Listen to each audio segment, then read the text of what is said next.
directly to the public, with psychiatrists providing medical endorsement. And in just 3 years, sales of psychiatric drugs skyrocketed, almost 2.5 times. When the numbers of violence and suicide victims shot through the roof, public outrage finally forced the FDA to issue warning labels on antidepressants. But by then, 13 years had passed. Billions of dollars had been made, and psychiatrists were marketing their next wonder drugs.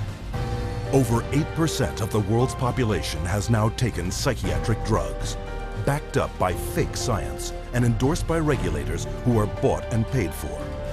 Their harmful medications gross nearly $27 billion a year. And while psychiatrists were finding a way to diagnose and drug every person on the planet, on another front, they were continuing their assault on our most personal freedoms.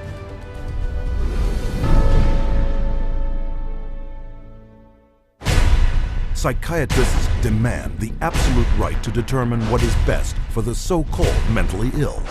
After all, the mentally ill are crazy and unable to evaluate their own treatment.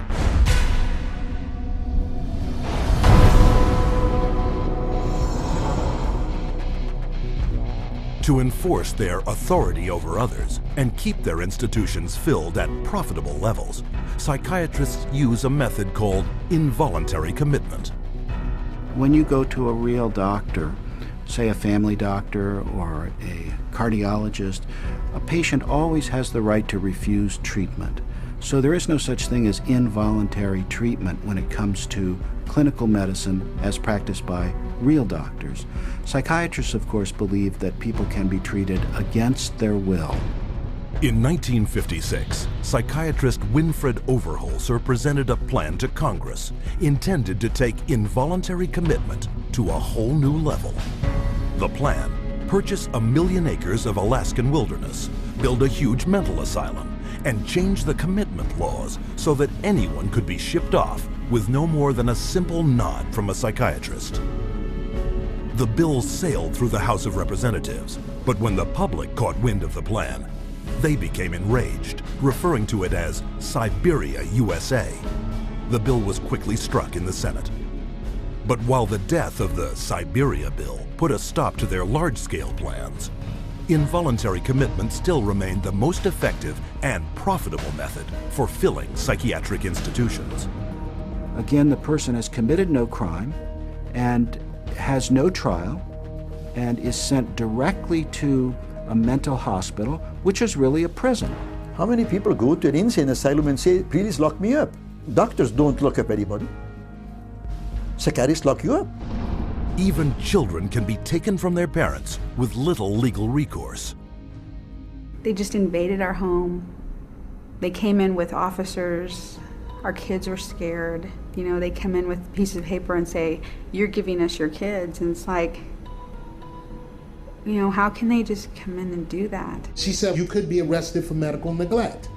And I said, but how is that when, you know, this is my child? And I see that he doesn't need that much medication. Why would you threaten me with something like that? At 10 p.m., 2 policemen and 2 social workers came to my house and took all 4 of my kids away. Once committed to psychiatric hospitals, patients are drugged and restrained.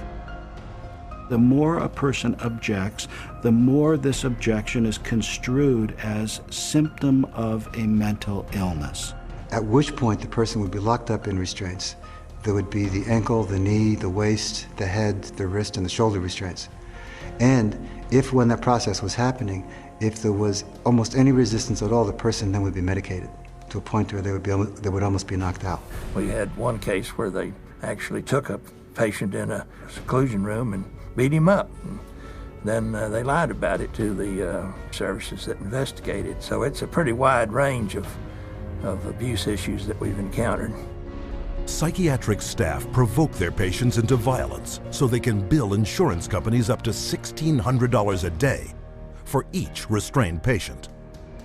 A patient would resist diagnosis, resist treatment, and also want to leave treatment while they were at the hospital. And invariably, every time, that person's situation would be exacerbated. until they were put in constraints and medicated, at which point there would be documented reasons to keep that person in treatment. The burden of such claims is passed directly to the public in the form of soaring healthcare premiums. As for their victims, the experience is traumatic and even lethal. 16-year-old Rochelle Claiborne died in Laurel Ridge's care last August. The state report shows during the restraint, quote, Rochelle stated several times she could not breathe. In almost all respects, the staff behaved appropriately, followed the standards. By taking advantage of weak or vague restraint laws, psychiatrists and their staff are almost never held criminally liable for assault, battery, and murder. He begged me to take him home, take him out of there, that they were treating him wrongly, and he didn't want to stay there. And I got a call that there had been an accident, that they held him down until he couldn't breathe anymore. I wish I would have listened to him, take him out of there before it had happened. And then I miss him every day, and I wish I could have him back, but I can't.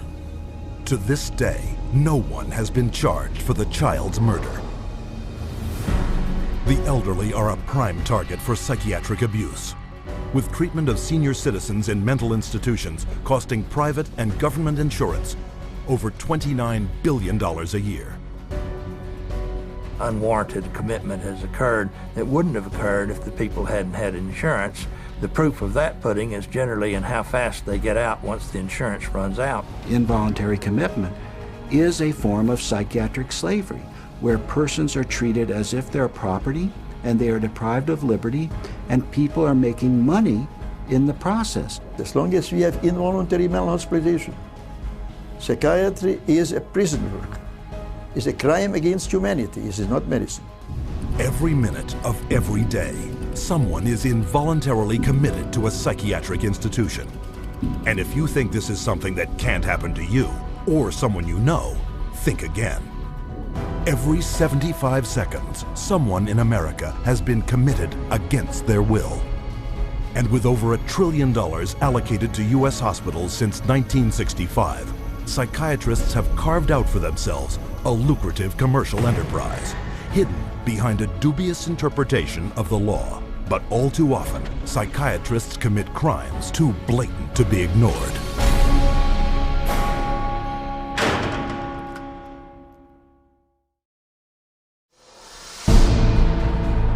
The FBI has raided the headquarters of one of the nation's largest operators of psychiatric hospitals. Hundreds complained of overbilling, misdiagnosed conditions, and insurance fraud.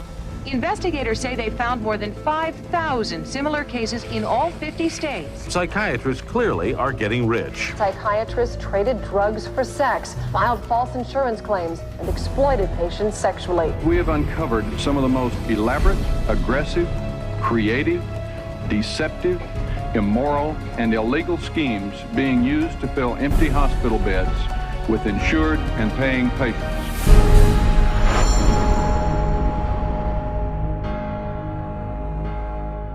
Every psychiatrist takes an oath to follow an ethical code of conduct, to put the care of their patients above all else. But of all medical disciplines, psychiatry has the worst record of fraud and abuse. Psychiatry is almost a license to print money. If a doctor were clever enough, and many of them are, there's no reason that they couldn't make at least $500,000 a year fraudulently and get away with it in psychiatry. I don't purport to have deposed every psychiatrist in Las Vegas. I can tell you for a fact I haven't. Maybe I've deposed half, and by and large, they were a dishonest, deceitful, lying bunch of people. So prevalent are their deceptive and criminal billing practices. Insurance investigators have slang for it, like the California wave and the $100 handshake. $100 handshake is when usually a patient is institutionalized. Psychiatrists, psychologists will visit that person, shake hands with them, say, hello, I'm Dr. So-and-so, I'm taking care of your problem here, and then leaves. They might have 10 or 20 patients there. They bill an hour for each one, and they might be in the hospital for a total of 30 minutes. So 20 patients, 20 hours, and they'd send the bills off to Medicaid. We see that most of the victims of recovered memory therapy were women who had excellent health insurance, whether it was government insurance or private insurance, because many insurance policies wouldn't pay for this kind of long-term nonsense. So those people were targeted because of the nature of the insurance that they had. Every year, the U.S. psychiatric industry defrauds government and private insurance of $40 billion, using any means possible to deceive the public. There were some advertisements, very seductive advertisements, for people wanting to lose weight and were having problems losing weight. And they would be given, all expenses paid to go to a particular spa. But when they got to this spa and went in and signed in, it wasn't a spa, it was a psychiatric center. And then they couldn't get out. What instead they received massive doses of mind-altering drugs, and they were kept for a lengthy period of time, and their insurance carrier was billed tremendous amounts of money for something that was unnecessary. But their lies go beyond the psych ward and into the courts, where as paid witnesses, they will say anything to collect their fee. A psychiatric expert who will have one opinion in one scenario and a completely opposite opinion in another scenario based on which law firm or governmental agency is paying for his time. These psychiatrists, on one hand, will tell the public that suicide can be prevented, but will go into court and tell a jury that suicide cannot be prevented. And then once you show his prior inconsistent statements, you also show that he is paid very well by pharmaceuticals, then the jury says, you know what, we're not so sure about you because you just lied to us. Add to the greed, dishonesty, and avarice their sex crimes. Accounting for only 6% of the physicians in the country, psychiatrists commit 1/3 of the sex-related offenses committed by doctors. It has happened so often that by the mid-'80s, the insurance companies who insure physicians across America started writing sexual claims out of the policies altogether. That's how common it was. The system was so broken that more than 25,000 complaints had been registered, but nothing acted upon. When a psychiatrist has a patient, a female patient, and abuses them sexually, there's a very high probability they'll get away with it. I've seen many cases where the mental health professional becomes very disturbed and is using very strange and odd treatments, and that can go on for many years with no one finding out about it because it's not very public. It's quite private. Things happen behind closed doors. Tragically, their sex crimes often involve children. Case in point, Dr. C. Markham Berry. On the surface, a well-respected member of his community. But all that shattered when he was arrested on child molestation charges.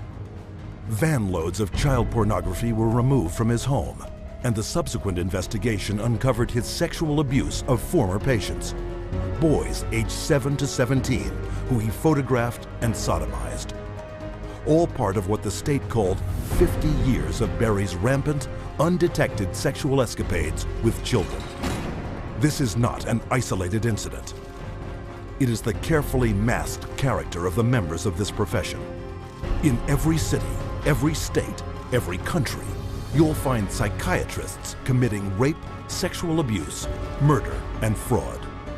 And as you will see, psychiatry's entire credibility depends on the biggest fraud of all.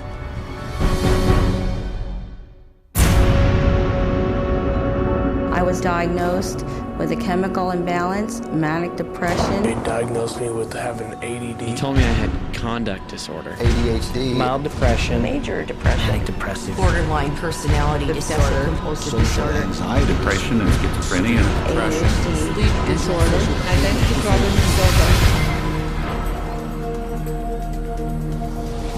There's no such thing as mental disorder. A mental disorder is whatever someone says it is, and if the person saying this is a mental disorder has enough power and influence, then people believe, oh, that's a mental disorder. But you can't have power or influence without credibility, so psychiatry manufactures its own. It's based on a grab bag of checklists for disorders that are published in a book called the DSM, which is the Diagnostic and Statistical Manual. There are no statistics in this book, by the way. That just makes it sound more scientific. They create this cluster of disease, and they get together and they vote. Is this a disease? All in favor, say aye. It's marketed as a scientifically based document. Now, the American Psychiatric Association, which publishes the DSM, do a lot of work to create an aura of scientific precision around the DSM, but it's not scientifically based. Since the first edition of the DSM, the number of mental disorders voted into psychiatry's diagnostic manual has grown to 374. And with each new disorder, psychiatrists create yet another way to defraud the public. If you have 27 ways to bill in the DSM, that's 27 ways to bill. If you have 300, that's 300 ways to bill. So you can pretty much find anyone walking on the street that could fit into a DSM somehow. When you build insurance companies, you can't say the word. You've got to say a number. And they have numbers for the most ridiculous things. You know, like arguing with your mother or peeing in the bed. Adolescent rebellion disorder is an official psychiatric diagnosis. Arithmetic learning disorder is an official psychiatric diagnosis. General anxiety disorder is a recent diagnosis. For each one, there is a 5-digit code with a decimal point. Now, the implication of that is if I have illness 403.16, that's different in some important and scientifically proven way from someone who has 403.17. And nothing could be further from the truth. Incredibly enough, while presenting the DSM to the world as scientific fact, psychiatrists freely admit its utter lack of science. We have no diagnostic reliable markers for almost any illness there is in the DSM. What we're testing for in psychiatry, it's hard to say because there's nothing specifically. But as far as a test that's clinically useful, basically we're not there yet. We don't have any laboratory tests that we can use to determine whether somebody does or doesn't have a mental illness. There are no good biological tests for detecting mental illness. There is no test, there's no biopsy you can do. There is no chemical test right now. There are no specific tests to confirm the diagnosis or show the improvement, like any blood tests or any x-rays or anything like that. Oh, in my practice, I don't do any tests. I just speak with people and listen to them, and then I make a decision in what kind of illness. These diagnoses vary as widely as the psychiatrists who make them. In this hidden camera footage, a person visited several different psychiatrists, complaining of the same symptoms. I'm extremely unorganized, and I didn't used to be. It's caused problems in the family. It's caused problems getting, I'm self-employed. You've got ADD, ADHD, you need depressed, and your depression is bipolar depressed. If you have a brain chemistry disorder, and it's probably genetic. You have a lot of the symptoms of depression. So it seems like it is a mixed picture. What that means is like we got some depressive symptoms and some, high symptoms. If you're bipolar, I'll need to give you a mood stabilizer. We don't know, I kind of doubt it. It's considered low-grade bipolar. You are more of the ADD than ADHD. And as far as medications for depression, because I would recommend that you start a medication, which are Prozac, Zoloft, Paxil, Celexa. Usually Propylene XR is pretty good. I'll give you some Lexapro in the morning and some Trazodone at night. Lamictal is a better medication for that. It works on your depression also. But the treatment for any bipolar cycling is the same. The lithium. Remeron is another one. Trazodone. Segredol. Lipigood. Wellbutrin. Lexapro. Lamictal. Equitroid. Depakote. Lithium. Ambien. You may need an antidepressant also with your Lamictal. We don't know if I give you a medication if it is going to work or not. To a certain degree, it's trial and error. You never know if it's the right drug. How many people have I cured? Well, there are no real cures right now in psychiatry. I have cured none of my patients. We're always challenged by our lack of knowledge. I mean, in fact, we don't know what the causes of mental illness are. Most mental illnesses, we do not know the cause. Of course, it would be nice to know exact reasons of disorders, but maybe in the future. I'm the Director of Research at the American Psychiatric Association. We don't know the etiology of really any of the mental disorders at the present time. DSM-5 is coming out. It's grown to 10 times its original size, and it labels everybody. I could find 5 diagnoses that would fit you or anybody else. Compare this to the research methods of pathology, a real science that discovers real diseases using a wide variety of precise diagnostic tests. We do millions of laboratory tests as well as the structural examination and the microscopic examination.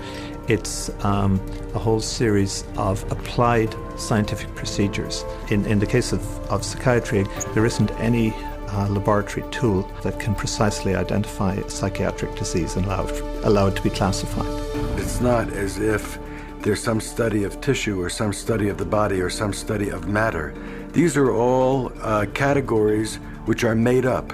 They're simply made up. They don't exist in nature. They're decided upon by psychiatrists and voted on. Psychiatrists are not the only ones who benefit from the DSM. Wherever you find a psychiatric diagnosis, you'll find a psychiatric drug. The pharmaceutical corporations now contribute enormous sums of money for the education of psychiatric residents and for the support of research by their professors, so that psychiatry today has become in America, has become very largely learning of which drug to use with which disease or disorder. We need to make sure that we understand the very close interactions among the American Psychiatric Association with its DSM, the pharmaceutical companies, who love the fact that every time there's a new edition of the DSM, there are dozens more categories in there, and so more conditions for the drug companies to say, oh, we've got a pill for that. In 2006, a study revealed that 56% of all psychiatrists deciding what disorders to list in the next DSM had financial ties to at least one drug company. Today, we see the consequences. A barrage of drugs, each one targeted at an invented disorder that is backed by an arbitrary diagnosis found in the DSM. The fact that it is couched in the language of science without necessarily having any of the scientific data or underpinnings to justify it is as threatening as anything we've seen today. And psychiatry's latest and most expensive ploy to fool the public by imitating legitimate medicine? Brain scans. We can scan all the brains we want to. The fact that we see changes in different people's brains, changes in functioning, doesn't mean that we've discovered anything that has its origin in the brain. It just means that we're seeing changes, but it doesn't mean that there's something wrong with the brain. Psychiatrists and psychologists use the DSM to label 450 million people worldwide as mentally ill, a total equal to the populations of France, Italy, Germany, Canada, Australia, the United Kingdom, and Russia combined.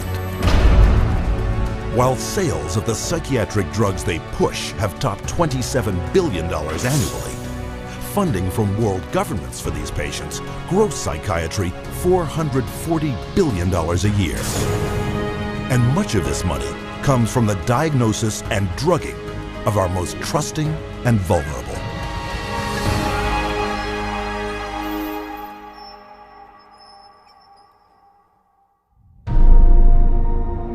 We have swallowed all manner of poisonous certainties fed us by our parents and school teachers.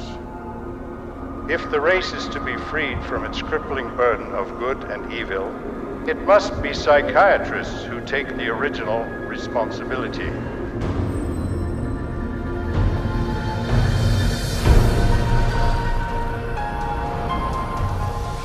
Brock Chisholm's declaration typified the psychiatric onslaught aimed directly at our school system. They actually said that the purpose was social control, not to pass on knowledge, not to give him something so that he can go into the world of work. In 1950, psychiatrists and psychologists from around the world met at the White House to propose a total reorientation of the public school system. The White House Conference on Mental Health in the 1950s was a landmark that served to bolster the idea that schools would serve their communities better as mental health clinics than they would as institutions of learning. In the early 60s, the world of psychiatry started to really go places in this country. Little by little, it came into our schools, our educational system. And by 1965, it was written into law. Psychiatrists were given the green light for the wholesale labeling and drugging of school children. A child is labeled ADD or ADHD the minute he can't sit still for a 10-15 minute period of time, or he talks constantly or ignores the teacher completely. That will get him and earn him an ADD or ADHD label. The labeling of attention deficit hyperactivity disorder, ADHD, went into full swing in 1987. Within 1 year, 500,000 American children would be diagnosed as ADHD. By 1994, that number had soared to 4.4 million. In response to widespread public alarm at this apparent epidemic of mental disease, the U.S. government-funded National Institutes of Health assembled a panel of prominent doctors and psychiatrists to explain to parents and educators exactly what ADHD was. I would like any member of the panel to describe a typical ADHD in terms of symptomatology. Mark, would you like to? Since you see them in your practice. I think the panel has been frank, and the difficulties here are immense in terms of these. It is hard. It's very hard to know how to answer this question. They cannot, even when.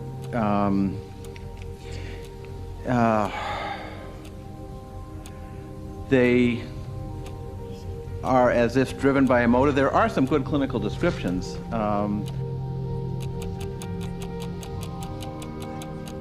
And I think, I think part of the problem is the profession keeps changing the diagnosis. At this time, we do not have a diagnostic test for ADHD. Therefore, the validity of the disorder continues to be a problem. But this shocking admission did not stop school psychiatrists. 2 years later, the number of American students diagnosed with ADHD had shot up to 6 million. Today, 20 million children worldwide are labeled with some form of learning disorder, a diagnosis often made in a matter of minutes. We would sit behind a two-way mirror along with the parents. We would then look at the child. We would do small manipulative activities with them to see where their deficit was. It was wrong what we were doing. We were looking at a 5-minute glimpse of this child's life and saying, okay, here you go. Here's a little pill, take it, you'll be fine. Those little pills like Ritalin, Adderall, and Concerta are classified by the U.S. Drug Enforcement Administration as highly addictive substances, right along with cocaine, heroin, and methamphetamine. When I was on the Ritalin, it made me just feel totally different, like I wasn't even who I was. I was, flipping out, was twitching, going crazy. I felt like I was out of it all the time, like I wasn't there. I wasn't human. You're just a zombie, pretty much. You do what you can just to get by and just don't do anything extra. My mother never teased me, but she thought I really had ADHD and I was wrong, and I had something wrong with me. So I thought she'd feel bad and feel sorry for me if I died. But then again, I thought that she would miss me a lot, and I also love her a little more than I want